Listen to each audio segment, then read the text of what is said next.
Aviation fans, welcome back to another episode of Imperial Diecast, and today I want to review a 1/500 scale Boeing 747-400 in what I believe is one of the most beautiful liveries I have ever seen for this aircraft type, namely that of Canadian Airlines.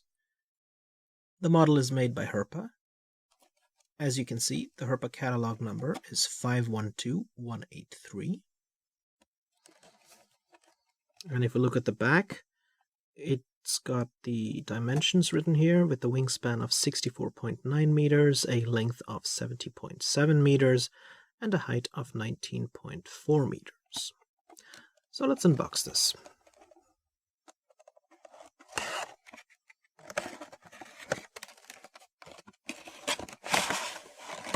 I managed to find this model on eBay for 13 euros, which is a really good price for an old generation widebody, considering new ones cost 3 times as much these days.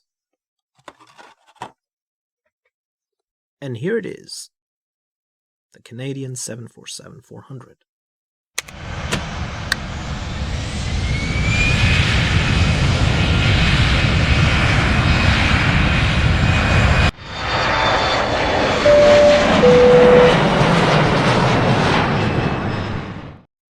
Canadian Airlines, not to be confused with Air Canada, was the country's second largest airline that existed from 1987 to 2001. It was born out of a merger between Pacific Western Airlines and Canadian Pacific Airlines in 1987, acquired Ward Air in 1989, and ended up being acquired by Air Canada in 2000.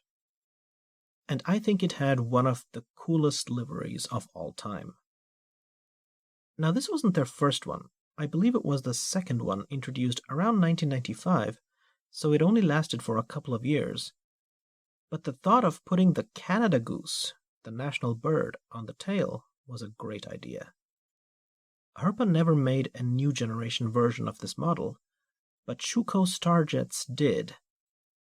When I bought this, I wasn't aware of that, so definitely get that one over this for the scale-accurate landing gear, as well as some extra details like no-step markings on the wings and such. Also because on the Herpa, the vertical stabilizer is plastic, and therefore prone to yellowing, like mine sadly has. But I only paid like 13 euros for this, so I'm not too mad about it. We'll begin our review by taking a closer look at the port side of the aircraft at the L1 door. And you can see that it has a porthole as well as an exterior door handle.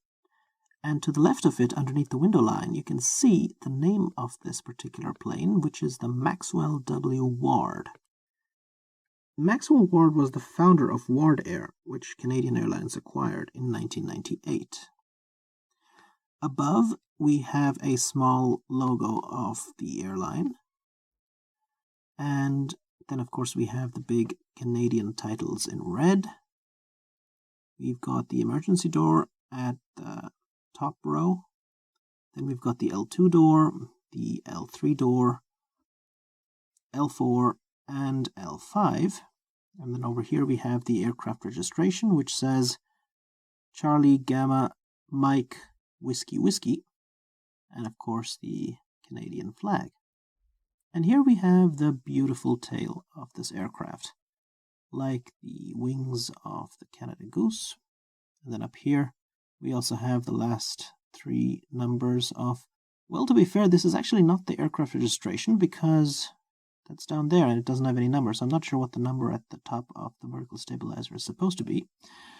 And then we have the horizontal stabilizers here in 2 different colors, with silver leading edges, just like the vertical stabilizer. And now if we take a look at the wings of the plane, you can see that the wings are fairly standard OG Herpa.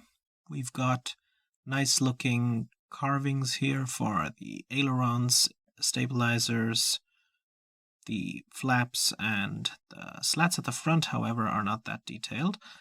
And of course, this being a Boeing 747-400, it has the winglets. And now taking a closer look at the engines, this being a Boeing 747, it is of course a quadjet with 4 General Electric CF6s, They've got silver engine cowlings.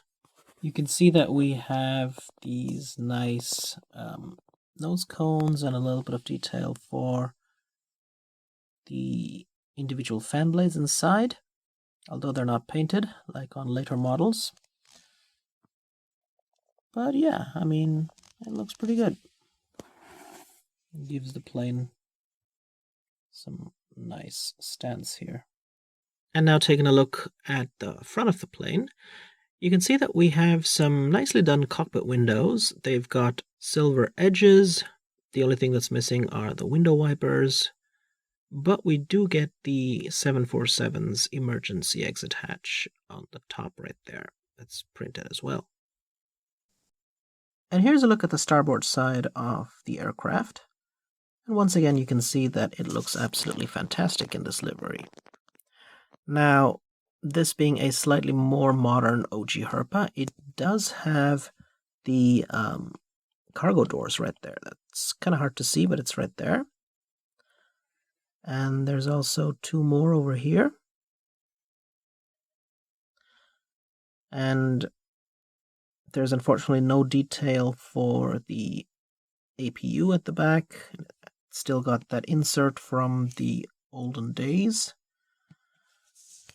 And now if we take a look at the bottom of the plane, you can see that we've got the Herpa logo right here.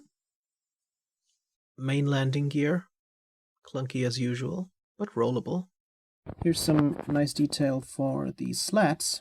So they actually do have nice details. I kind of didn't see that because they're at the bottom. And speaking of bottom, we also have underwing registration. So yeah, it's pretty good. So I hope you guys enjoyed my review of the 1/500 scale Canadian Airlines Boeing 747-400. I'm a big fan of this livery, and it's a shame that you don't see this anymore. Just like the 747, as a matter of fact, which is also disappearing from our skies. If you want to check out more reviews, you can find them here. And as always, take care, have a wonderful day. This is Imperial Diecast, signing out.